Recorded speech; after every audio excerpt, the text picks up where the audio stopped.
जय श्री कृष्णा, राधे राधे। पितृपक्ष 2024 सर्वपितृ अमावस्या कब है? इस दिन पितरों की होगी विदाई। नोट कर लें सही डेट व मुहूर्त। श्राद्ध करने से पूर्वजों का मिलता है आशीर्वाद। इन सभी विषयों पर लेते हैं विस्तृत जानकारी। दोस्तों, मैं हूँ तृप्ति गुप्ता, आप सभी का आपके ही चैनल में स्वागत करते हैं। गरुड़ पुराण में निहित है सर्वपितृ अमावस्या तिथि पर पितरों का तर्पण एवं पिंड दान करने से 3 पीढ़ी के पूर्वजों को मोक्ष की प्राप्ति होती है। वहीं व्यक्ति विशेष पर पितरों की असीम कृपा दृष्टि बरसती है। उनकी कृपा से सुख, सौभाग्य और वंश में वृद्धि होती है। इस शुभ अवसर पर साधक गंगा समेत पवित्र नदियों में स्नान ध्यान कर पितरों का तर्पण करते हैं। वैदिक पंचांग के अनुसार 2 अक्टूबर को सर्वपितृ अमावस्या है। इस दिन साल का आखिरी सूर्य ग्रहण भी लगने वाला है। हालांकि ग्रहण भारत में नहीं दिखाई देगा, इसके लिए सूतक भी मान्य नहीं होगा। ग्रहण के दौरान शास्त्र नियमों का पालन अनिवार्य है। गरुड़ पुराण में निहित है कि सर्वपितृ अमावस्या तिथि पर पितृपक्ष का समापन होता है। इस दिन पितृ पृथ्वी लोक से विदा होते हैं। सर्वपितृ अमावस्या अश्विनी कृष्ण अमावस्या तिथि को होती है। जिन पितरों के मृत्यु की तिथि पता नहीं होती है, उन सभी पितरों का श्राद्ध कर्म सर्वपितृ अमावस्या को करते हैं। आइए ज्योतिषाचार्यों द्वारा मुहूर्त और योग के बारे में जानते हैं। सर्वपितृ अमावस्या के दिन 3 शुभ योग बन रहे हैं। सर्वपितृ अमावस्या 2024 पंचांग के अनुसार इस साल अश्विनी कृष्ण अमावस्या तिथि का प्रारंभ 1 अक्टूबर दिन मंगलवार को रात 9:39 पर होगा। अमावस्या तिथि 2 अक्टूबर बुधवार को देर रात 12:18 तक मान्य है। ऐसे में उदय तिथि के आधार पर सर्वपितृ अमावस्या 2 अक्टूबर बुधवार को है। इस साल सर्वपितृ अमावस्या के दिन 3 शुभ योग बन रहे हैं। ब्रह्म योग का प्रारंभ प्रातः काल से लेकर अगले दिन 3 अक्टूबर को प्रातः 3:22 तक है। इसके बाद इंद्र योग लगेगा। इनके अलावा उस दिन सर्वार्थ सिद्धि योग दोपहर 12:23 से लगेगा, जो 3 अक्टूबर को सुबह 6:15 तक है। सर्वपितृ अमावस्या वाले दिन उत्तरा फाल्गुनी नक्षत्र प्रातः काल से लेकर दोपहर 12:23 तक है। इसके बाद से हस्त नक्षत्र है। अब आइए जान लेते हैं सर्वपितृ अमावस्या 2024 मुहूर्त के बारे में। लाभ उन्नति मुहूर्त 6:15 सुबह से 7:44 सुबह तक।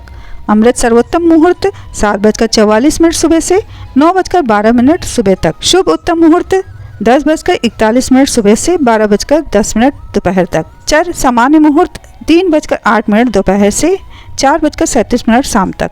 लाभ उन्नति मुहूर्त 4:37 शाम से 6:06 शाम तक।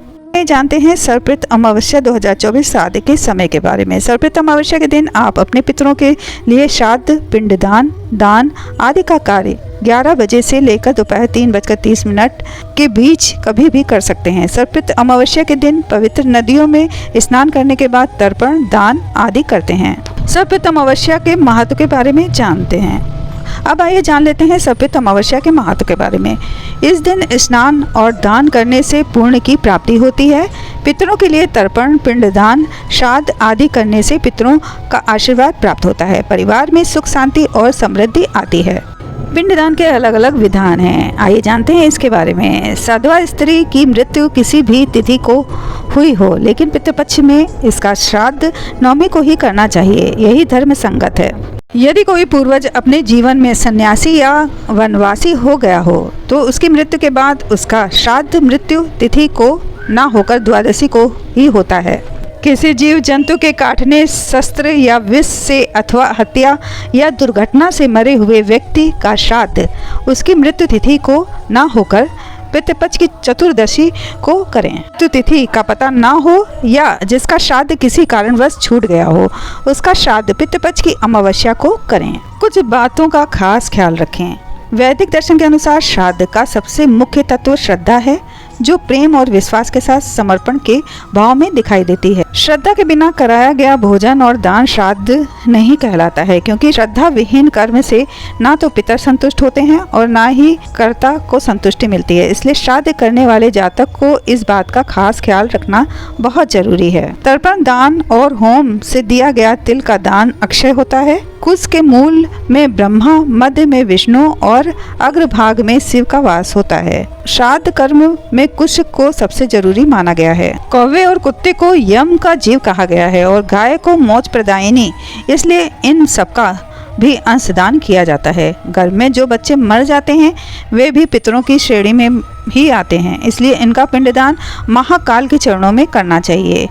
अपनी पूरी उम्र जीने के बाद जो व्यक्ति इस दुनिया से विदाई लेते हैं उनका पिंडदान ब्रह्म कपाल में करना चाहिए। अकाल मृत्यु को प्राप्त होने वाले पितरों का श्राद्ध जगन्नाथपुरी में किया जाना चाहिए। बीमारी से मृत्यु को प्राप्त होने वाले पितरों का श्राद्ध और पिंडदान ओमकारेश्वर में किया जाना चाहिए। जिसका वंश आगे नहीं बढ़ता और वे अकेले ही मृत्यु को प्राप्त हो जाते हैं तो ऐसे पितरों का पिंडदान पशुपतिनाथ और कैलाश मानसरोवर में किया जाना चाहिए। भक्तों, मैं अपेक्षा करती हूँ कि हमारी दी हुई जानकारी आपके लिए उपयोगी साबित होगी। ऐसी ही धर्म और अध्यात्म से जुड़ी हुई अन्य और महत्वपूर्ण जानकारी के लिए आप हमारे चैनल के साथ जुड़े रहें। भक्तों, जो हमारे चैनल के साथ जुड़े हुए हैं और जो नए जुड़ रहे हैं उन सभी को हमारा उत्साह बढ़ाने के लिए और हमारा चैनल देखने के लिए बहुत बहुत धन्यवाद। आपकी मंगल कामना के साथ फिर मिलते हैं एक नई धर्म और अध्यात्म से जुड़ी महत्वपूर्ण जानकारी के साथ। तब तक के लिए आज्ञा दीजिए। जय श्री कृष्णा, राधे राधे।